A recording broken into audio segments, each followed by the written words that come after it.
Hello विद्यार्थियों, कैसे हो आप सभी। आप सभी को मेरा प्यार भरा नमस्कार। जैसा कि आप सभी को पता है कि आरबीएससी बोर्ड ने, हमारी राजस्थान सरकार ने कक्षा 10th और 12th की एग्ज़ाम निरस्त कर दी हैं। उनको डायरेक्ट ही प्रमोट किया जाएगा, जैसे कि कक्षा 8, 9th और 11th को भी प्रमोट कर दिया गया है। तो अब विद्यार्थियों के सामने सबसे बड़ी समस्या ये है, 10th क्लास के विद्यार्थियों के लिए मैं कुछ चीज़ें बता रहा हूँ कि अब हमें क्या करना चाहिए 10th क्लास के विद्यार्थियों को। उसके बारे में कुछ इन्फॉर्मेशन देना चाहूँगा मैं, जिससे आपको कुछ पता चले कि हमें क्या करना है, क्या नहीं करना है, कैसे सोचना है।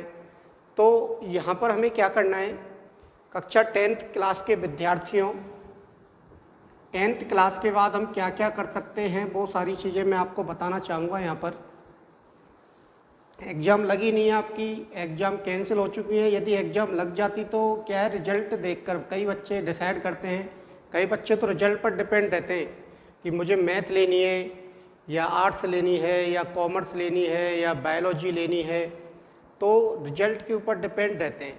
अब हमें क्या करें, कैसे हम सब्जेक्ट को चूज करें, सबसे बड़ी समस्या विद्यार्थी के सामने यही है। और पेरेंट्स के सामने तो ये सबसे ज़्यादा समस्या आएगी अब कि हम अपने बच्चे को क्या दिलाएं।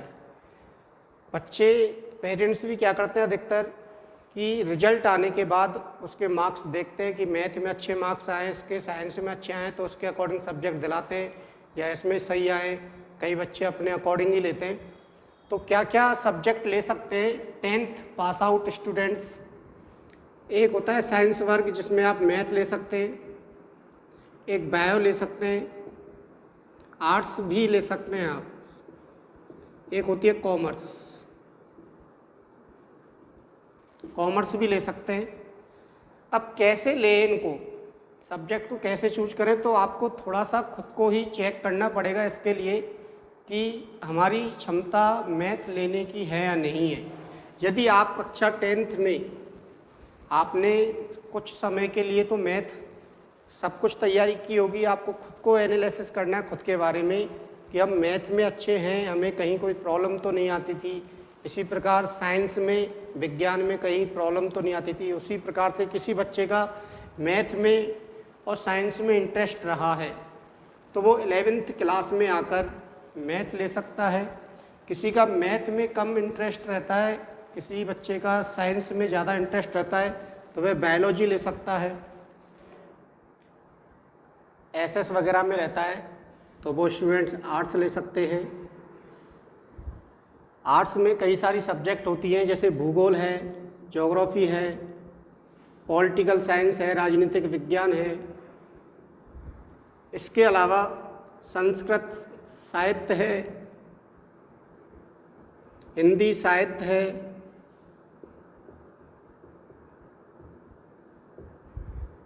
इसके अलावा इंग्लिश लिटरेचर है, होम साइंस होती है, एक प्रैक्टिकल सब्जेक्ट है होम साइंस। आप हिंदी साहित्य और संस्कृत साहित्य में से कोई एक सब्जेक्ट जरूर लें, जिससे कि आपको ग्रामर वगैरह का नॉलेज अच्छे ढंग से हो जाए। हिंदी व्याकरण का नॉलेज अच्छे ढंग से हो जाता है तो आपको वो आगे काम आता है। यदि आप तैयारी करते हैं रीट वगैरह की तो उसमें बहुत ज़्यादा बेनिफिट मिलता है, ले सकते हैं। कॉमर्स वाले स्टूडेंट्स कॉमर्स ले सकते हैं, कॉमर्स लेने की सोच रहे हैं तो आप कॉमर्स भी ले सकते हैं। अब 10th क्लास के स्टूडेंट्सों के लिए तो ये ऑप्शन है। अब इसके आगे तो ये तो 11th का सिस्टम रहा, आगे क्या होता है क्या नहीं होता है, तो इसमें आप इंजीनियरिंग वगैरह की तैयारी कर सकते हैं आगे जाके। इसमें डॉक्टर वगैरह, जीएनएम वगैरह, नर्सिंग वगैरह कर सकते हैं। आर्ट्स में आप आरएएस, आईएएस और इनकी भी तैयारी कर सकते हैं। कॉमर्स में सीए वगैरह जो होते हैं, आप उनकी एग्ज़ाम आगे जाके दे सकते हैं। तो आपको खुद को एनालिसिस करना पड़ेगा, तब जाके आप सब्जेक्ट चूज कर पाएंगे। अब मैं बात करता हूँ 9th क्लास के स्टूडेंट्स की। 9th क्लास के स्टूडेंट्स को क्या करना चाहिए कि वो अब किस में आ चुके हैं, 10th क्लास में आ चुके हैं। सभी विद्यार्थी इस समय अपने घर पर बैठे हुए, विद्यालय बंद हैं, तो उनके सामने भी बहुत बड़ी समस्या है कि 10th क्लास की तैयारी कैसे करें। तो आप 10th क्लास का सिलेबस निकलवा लें, बोर्ड की साइड से सिलेबस मिल जाएगा आपको। वहाँ पर आप देखें कि 10th क्लास में प्रत्येक सब्जेक्ट में, जैसे हिंदी है आपकी, हिंदी में आप ग्रामर पढ़ सकते हैं, व्याकरण पढ़ सकते हैं, हिंदी व्याकरण पढ़ सकते हैं, आप इंग्लिश की ग्रामर पढ़ सकते हैं, इंग्लिश में ग्रामर पढ़ सकते हैं। 2 सब्जेक्टों में तो आप व्याकरण तैयार कर सकते हैं। ये आपको 11th क्लास में भी काम आती है, 10th क्लास में भी काम आती है, सभी जगह काम आएगी आपको। अब रहती है बात मैथ की। मैथ में क्या पढ़ें? आपको 10th क्लास की बुक पढ़ने की अभी कोई ज़रूरत नहीं है। यदि आपके पास 9th क्लास की बुक है तो आप उससे भी पढ़ सकते हैं, क्योंकि लगभग 40% सिलेबस आपका 9th क्लास से रिलेटेड ही आता है। यदि आप 40% तैयारी आप अपने घर बैठकर कर सकते हैं तो ये तो आपके लिए बहुत बड़ा अचीवमेंट हो जाएगा। तो मैथ में क्या क्या कर सकते हैं आप, मैथ के बारे में बताता हूँ। एक तो होता है संख्या पद्धति। संख्या पद्धति के बारे में पढ़ लें कि प्राकृतिक संख्या, पूर्ण संख्या क्या होती हैं। इसके बाद वर्गमूल, घनमूल कैसे निकाले जाते हैं, वर्ग कैसे किया जाता है, घन कैसे किया जाता है, वर्गमूल कैसे निकाला जाता है, घनमूल कैसे निकाला जाता है। आप इनको तैयारी करें सही ढंग से। रूट वाली अपरिमेय संख्याओं के जोड़ बाकी गुणा भाग, जोड़ बाकी गुणा भाग सीखें आप। परमेयकरण करना सीखें। परमेयकरण वाला टॉपिक होगा 9th क्लास में, उसमें परमेयकरण वाला टॉपिक सीखें। इसके बाद घातांक वाला नियम, घातांक वाला जो चैप्टर है उसको तैयार करें सही ढंग से, वो बहुत काम आता है आपको 10th क्लास में। इसके अलावा जो ज्योमेट्री वाला पार्ट है, सर्वांग समता के नियम हैं, वृत्त वाला जो प्रमेय है वो सभी प्रमेय आपको काम आने वाली है। त्रिभुज वाली जो प्रमेय है आपकी वो सभी काम आने वाली है। तो इसलिए ज्योमेट्री को सही ढंग से पढ़ें। वही ज्योमेट्री, वही जो रेखा गणित है आपकी, वही की यों की तो ही काम आती है, वही कॉन्सेप्ट 10th क्लास में काम आते हैं।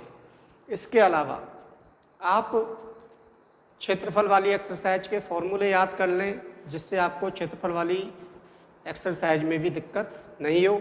और इस चैनल के माध्यम से आपको 10th क्लास की वीडियो भी प्रोवाइड करवाई जाएंगी, जैसे कि मैंने पहले भी प्रोवाइड करवाई है। इसी प्रकार मैं मैथ की इस चैनल के माध्यम से आपको वीडियो उपलब्ध करवाता रहूँगा, क्योंकि मैं मैथ पढ़ाता हूँ। अब आगे देखिए, अब साइंस में क्या करें। साइंस में कुछ टॉपिक हैं, ऊर्जा, शक्ति, ये कुछ चैप्टर हैं, उनको आप पढ़ते रहें, जिससे आपको अगली साल यानी 10th क्लास में दिक्कत नहीं आए। 9th क्लास से ही पढ़ लें ये सब चीज़ें, 9th क्लास की बुक से ही पढ़ते रहें।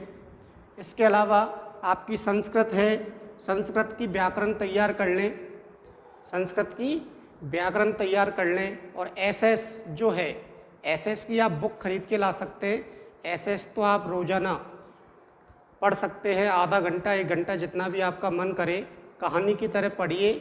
जो भी भाग आपको सरल लगता है उसमें, एसएस में भूगोल वाला भाग सरल लगता है, या फिर इतिहास वाला अच्छा लगता है, या फिर राजनीति विज्ञान वाला भाग अच्छा लगता है, कुछ पर्यावरण से संबंधित टॉपिक हैं, आप उनको भी तैयार कर सकते हैं। तो ये रहा आपका 9th क्लास के जो स्टूडेंट हैं, जो 10th क्लास में आने वाले हैं क्या, आ गए, क्योंकि एग्ज़ाम तो होगी नहीं आपकी। तो स्टूडेंट्स, वीडियो आपको कैसी लगी आप ज़रूर बताएं। इससे पहले इसको शेयर करें, लाइक करें। एक ऑप्शन और है 10th क्लास के बाद, यदि आप टेक्निकल लाइन में जाना चाहते हैं तो ITI कर सकते हैं आप। ये एक डिप्लोमा कोर्स होता है, इलेक्ट्रिकल, मैकेनिकल, डीजल, फिटर आदि से होता है, वेल्डिंग वगैरह से होता है। इसको यदि आप करते हैं तो आप प्राइवेट जॉब कर सकते हैं कंपनी में जाके। इसके अलावा भर्तियां भी निकलती हैं बिजली विभाग में, रेलवे में, गवर्नमेंट भर्तियां निकलती हैं 10वीं लेवल से इस डिप्लोमा के द्वारा डायरेक्टली, तो आप वहाँ पे भी अप्लाई कर सकते हैं। आप ITI के साथ साथ आर्ट्स ले लें, आर्ट्स भी चलती रहेगी, आपकी 12th भी पास हो जाएगी और आपका डिप्लोमा भी हो जाएगा। दोनों काम एक साथ आप कर सकते हैं। तो वीडियो को शेयर करना न भूलें, जिससे कि और स्टूडेंट्स को भी इस वीडियो का बेनिफिट मिले।